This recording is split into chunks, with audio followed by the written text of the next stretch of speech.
What is going on, guys? Welcome back to Young and Cool. Today we're looking at 5 of the most evil kids in history. At number 1, Eric Smith. Neighbors watched in disbelief as their quiet street was turned into a crime scene. After enduring years of bullying of his glasses and red hair, 13-year-old Eric Smith finally snapped one day and murdered 4-year-old Derek Roby on August 2nd, 1993. Both boys were walking to their summer day camp when Smith decided to lure the young boy into the woods. There, he strangled and killed the boy using a large rock.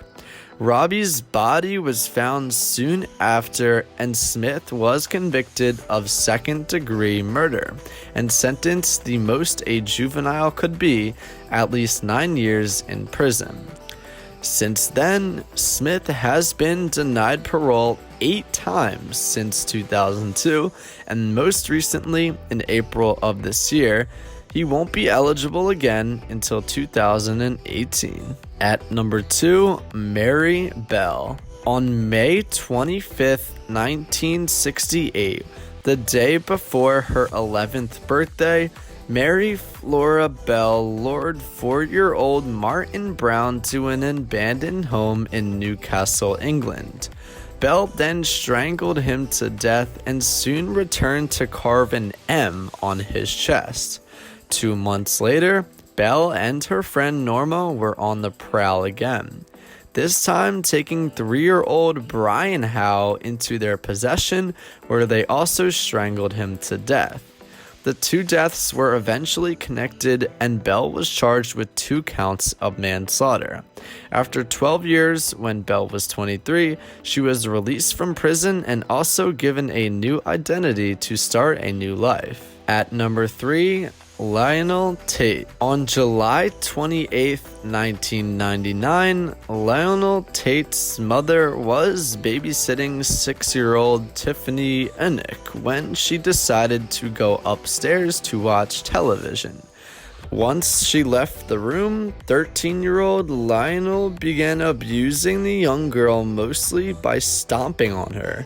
After nearly 45 minutes with the girl, Lionel went to his mom after she stopped breathing and blamed it on a wrestling accident.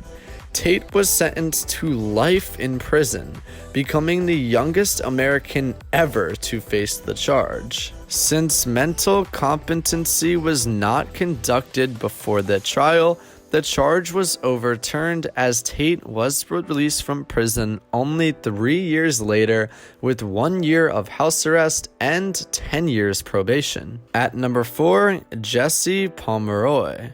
Beginning in 1871, when he was only 11 years old, James Pomeroy began luring younger boys into remote areas where he would torture them by beating them or cutting them with a knife.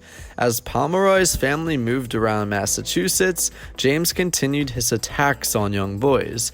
He was eventually arrested and tried in juvenile court, where he was sentenced and sent to a reform school. When he turned 14, James was sent to live with his mother in South Boston, when soon after he murdered 10-year-old girl Katie Curran in March of 1874. Pomeroy was sentenced to death, but it would be overturned and changed to life in prison shortly after. And finally, at number 5, Joshua Phillips. Through the entire time, I was putting myself in a fantasy world that nothing had happened.